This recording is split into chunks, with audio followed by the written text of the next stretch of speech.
ये मेरे तकिए के नीचे किसने रखा होगा? इससे झूठ के अलावा और कुछ नहीं आता। अगर मेरा यकीन नहीं तो खुद चखकर देख ले। इसका जायका जहर जैसा है। जिन तुर्कों ने तुम्हारे खानदान को बेदर्दी से कत्ल किया, उनसे इंतकाम लेने का वक्त आ गया है मारिया।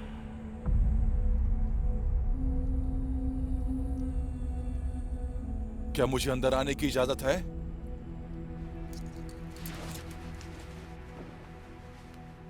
आ जाइए।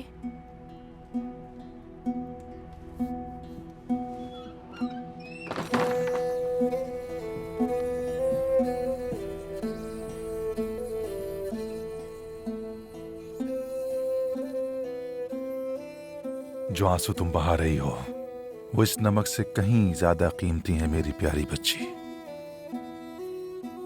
मत बहाओ इन्हें।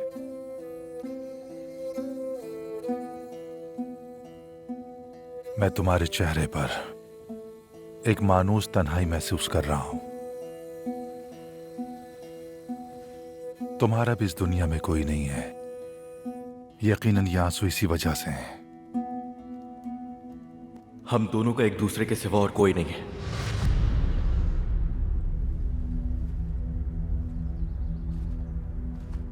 मेरे बाबा के गांव में नोस, वो मुझसे बहुत प्यार करते हैं।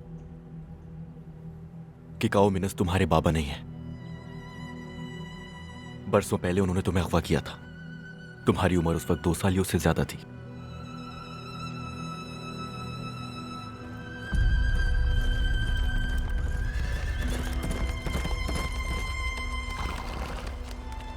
मेरे सामने 2 रास्ते थे।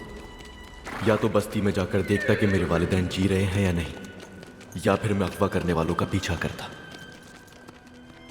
तो मैंने एक मुसलमान तुर्क लड़की को काफिरों के हवाले ना करने का रास्ता चुना।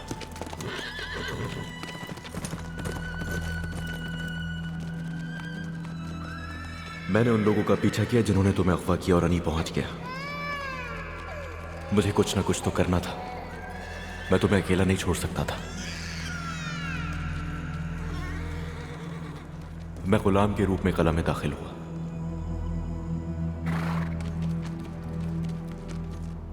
शुक्र है कि किकाओ मिनस ने मुझे मुंतखब किया और फिर मुझे तुम्हारी जिम्मेदारी दे दी।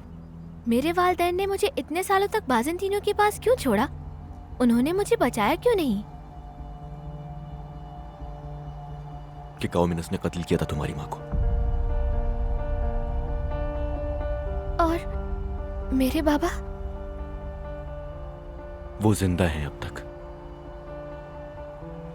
लेकिन वो समझते हैं कि तुम मर चुकी हो।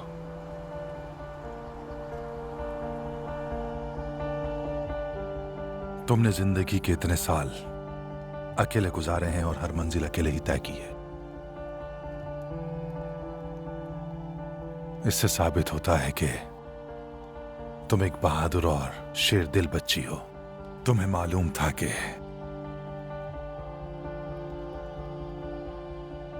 बहादुरी और साबित कदमी ही तुम्हें अपनों तक पहुंचाएगी।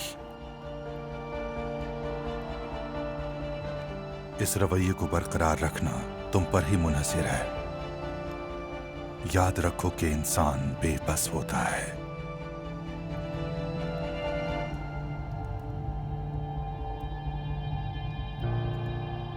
याद रखो कि इंसान बेबस होता है।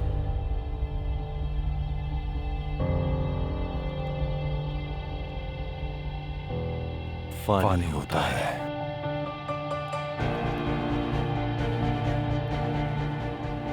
हम अगले लम्हे से भी लाइल्म हैं।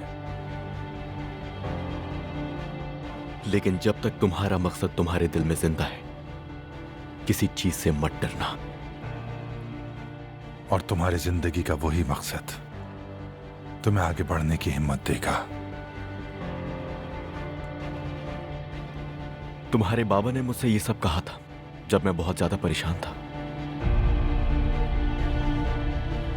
अगर किसी दिन मुझे मेरे बाबा मिल गए तो? मेरी बात गौर से सुनो। अगर तुम उन्हें ढूंढ भी लो तो उन्हें तब तक बाबा मत कहना जब तक वासपुरा का आना-साथ ना हो जाए। मत कहना कि उनकी बेटी हो। मत कहना मैं जिंदा हूं, क्योंकि वासपुरा खान की आजादी अब तुम्हारा मकसद है। बाप अपने बच्चे को खतरे में नहीं देख सकता, वो बच्चे की मुश्किलात बर्दाश्त नहीं कर सकता। वो तुम्हें उन कामों से रोकेगा जो तुम्हारी जिंदगी का अव्वलीन मकसद है। और अगर मैं खुद को ना रोक पाई तो? तुम्हें रोकना होगा और तुम ये कर सकती हो। हम दोनों की जिंदगी का अब एक ही मकसद है और उस एक मकसद के लिए हम अपनी जान और जज्बात दोनों को कुर्बान कर सकते हैं कि कौमिनस की बेटी यानी अपनी मां के कातिल की बेटी के तौर पर बड़ी होगी, लेकिन अपने इंतकाम को कभी नहीं भूलोगी।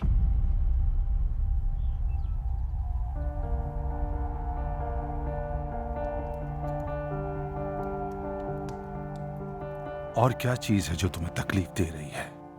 बताओ मुझे बेटी।